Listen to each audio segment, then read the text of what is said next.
Today I am pleased to welcome to the studio Leslie Benton, Vice President of Advocacy and Stakeholder Engagement for Create.org. Welcome, Leslie. Thanks. Leslie, I recently read your article in the FCPA blog, co-written with Worth McMurray, who is the Chief Compliance Officer at GAN Integrity, titled, quote, ISO 37001 is from business for business, end quote. And if you don't mind, I had a few follow-up questions, particularly on some of the background to the ISO compliance standard. Sort of a everything you wanted to know about ISO, but were afraid to ask. So let's start with, why did ISO decide that a compliance standard was needed, and where did the idea come from? Okay. Well, I'm very glad to be here and really appreciate the opportunity to talk about the standard, because I think we all believe it will be a very good tool for companies to use to continue their efforts to embed effective compliance programs across their organizations. I also should say I am part, along with Worth, of the U.S. Technical Advisory Group that is giving input to the standard. We in the U.S. are one of a number of technical advisory groups from about 40 countries, actually. Wow, that's impressive. So I'm speaking sort of on my behalf, not on ISO's behalf. I think that's important to note. But why the standard? Why now? Part of it is, I think, there was a recognition that over the last 10 years, the world has really changed. You know, there was an effort about 10 years ago, maybe 12, to develop an ISO standard, and there just wasn't appetite for it, and it was for a variety of reasons. The legal architecture that we have today wasn't in place. This was pre-UK Bribery Act, pre-Brazil Clean Company Act. The enforcement was at a low, but for the United States, we really didn't see enforcement globally. So there wasn't sort of this fair, predictable playing field when it comes to, are you going to face an action in the United States or abroad? And that's all changed. You know, after the BAE scandal, after the Siemens case, we've seen so much energy around developing good laws, beginning to enforce them. I won't pretend that enforcement is even right now and predictable, but we are really seeing an uptick in enforcement. We're seeing international cooperation at an all-time high. I mean, you hear the enforcement authorities basically say there is no case that doesn't have some component of international cooperation. We're seeing countries implementing laws and regulations that require companies to have compliance programs, to put them in place. And I think, getting back to the title of our article, there's an appetite in business, in the business community. There's a lot of existing guidance from our own Department of Justice, but from the UK Ministry of Justice, from the OECD, the World Bank, Transparency International. But it doesn't have a lot of detail. I mean, so we sort of know what the outlines of a program look like. But there was a real appetite in the business community to put more detail around those sort of what we recognize as a consensus around those high-level principles. And having that input from business, the business community, and having sort of a standard in the UK that is actually enjoying some success, I think all of those things combined really led ISO to think the time was ripe for the standard. So was ISO the proponent of the concept? In other words, what influenced the decision for ISO to create a compliance standard? And was it mostly based on what you just talked about, changes in the world? Or was there a change at ISO that brought us to this point? You know, I think it was a change in the world, and very specifically the UK standard. I think when that standard was developed and approved and finalized, and met with some real enthusiasm in the UK, I think that gave ISO some real belief that this standard would enjoy the same kind of success. And so, all of the changes that I talked about, sort of just in the legal architecture and the sort of the attitudes toward compliance, with the globalization of supply chains and the importance that companies are placing on their supply chain, coupled with the fact that we know, looking at most of the cases, that it's this third-party risk that is such a huge problem for companies. There was also this energy within companies to sort of cascade good business practices through their supply chain. And how do they do that? And what kind of tools can they use to do that? And what kind of tools can companies themselves use to say, this is a competitive differentiator for us? You know, we are demonstrating that we are a responsible business or a responsible partner.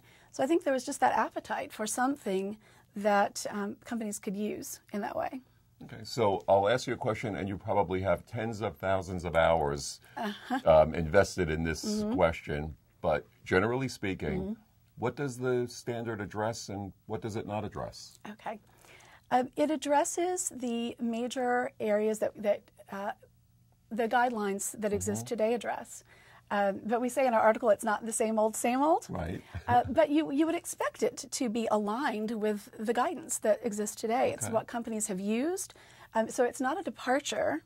It's really building on those things. So just very quickly, you know, policies, procedures, and controls must be in place to address bribery. Senior leadership, a function with independence and resources and clear reporting lines. Doing risk assessments to ensure that your program fits your risk, doing due diligence on intermediaries and transactions, and then training and communicating your program throughout the organization, and then, you know, monitoring, auditing, and taking corrective action. So in outline, it's what you would expect it to be. But the difference here is we've actually got business at the table putting sort of the details around how do those things really work? What is a risk assessment? How do you do that? What level of detail do you have to go into in your due diligence on the whole variety of third parties that you have, some that may present a higher risk and some that may present a very low risk. So it's really putting that detail in the standard and accompanying it with guidance so that there's real sort of a yardstick that companies can use to really implement. And I should say, I'm focusing really on companies because I think that will be the largest audience for the standard, but it is being developed for use by non-governmental organizations, nonprofits, and governments as well.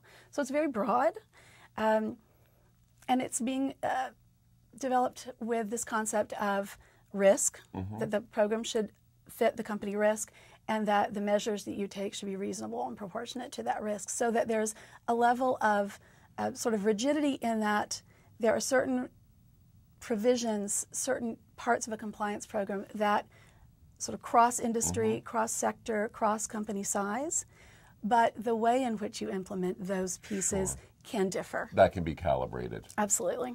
So once the compliance standard is adopted, how will ISO promote its use among companies? Is there a template for implementation, such as with the quality standards? I think that ISO will rely on the market in very large measure to ensure that the standard is used. You know, it's being developed as a certification standard. It's a requirement standard rather than just guidance. So companies can seek a third-party certification that they're in compliance with the standard, or they can use it as guidance. That's the way it's being developed. We hope that we'll see companies beginning to use it to measure their own internal programs, but also perhaps as a way of ensuring that their third parties, as we discussed, are implementing the same kinds of programs that they would have, abiding by the same kind of policies that they would have. So that will be one indicator of whether it's going to be successful if companies just start using it. And one of the reasons that we're out communicating about the standard now is that we want companies to be aware of the fact that it's available.